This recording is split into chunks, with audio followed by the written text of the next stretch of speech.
Today's video is about the first launch of my 1956 Glasspar Avalon. I've been working on this boat for about 2.5 years.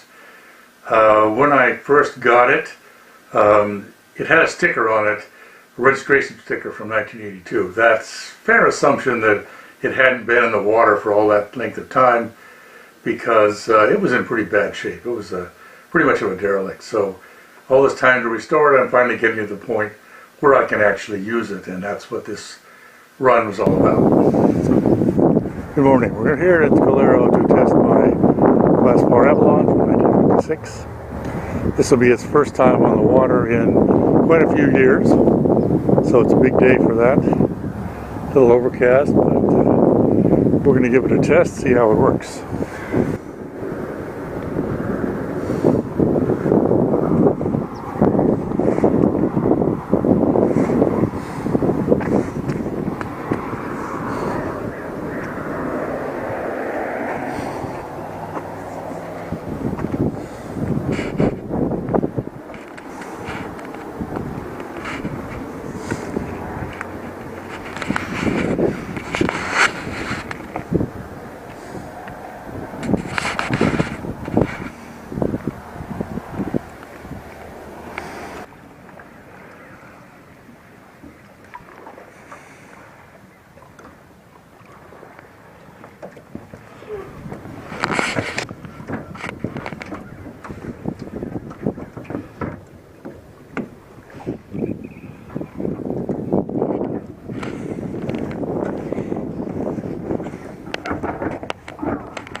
Okay, so here's the technical content part. If you're not interested, you can skip this.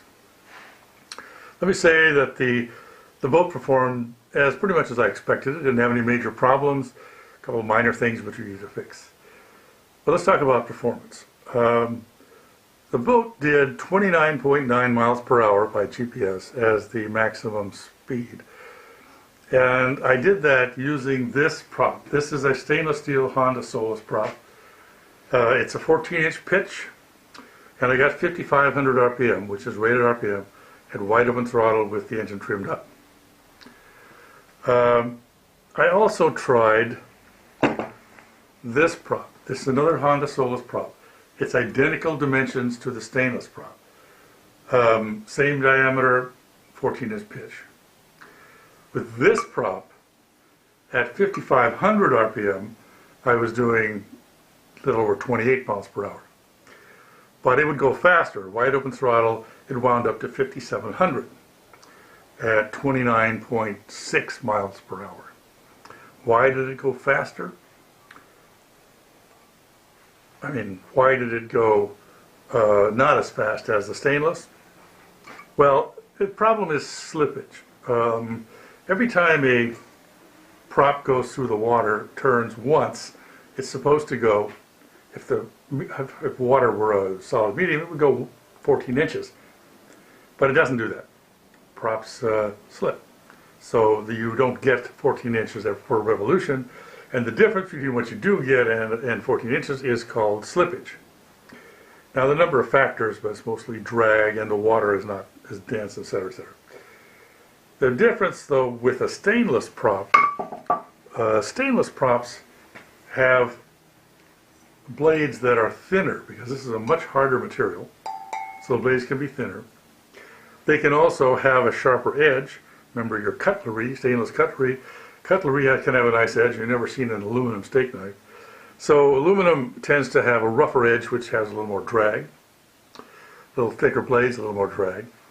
Also, the stainless surface being polished is much smoother than the aluminum. Even though they look smooth, this, if you look at it with a microscope, you see that there's a lot more roughness to the surface than the stainless, and that causes drag also. So drag causes to be less efficient. Now, at wide open throttle, this prop went 3,700 and got, like I said, 29.6. And the reason it spins faster but goes slower is that as it's spinning, it's slipping, and the engine then isn't being loaded as hard. So the engine has more throttle available, which it uses, and that makes up the difference in speed somewhat. Doesn't quite make it up. But the engine is running faster than it did with this, because this prop really bites into the water and moves the boat most efficiently. So if you were to get an aluminum prop that was equivalent to the stainless, it would be this one. This is a 15-inch Honda Solus, slightly less diameter, 1/10 of an inch, but a much more aggressive pitch, 1 inch. That is a prop that gives approximately the same numbers as the stainless. Now, why would you go to the expense of a stainless? Well, stainless is certainly more durable. If you hit something with the prop, it's much less likely to break it or bend it. And it is a little more efficient. In terms of fuel mileage, you might get a better mileage and perhaps a little better top end. But aluminum is a lot cheaper, and it is possible to get the same speed. So that's my story. And the prop description is just for your information. And as we go forward, I'll probably be using this one because it seems to work the best, and I have it. So, in the meantime, let's just go boating.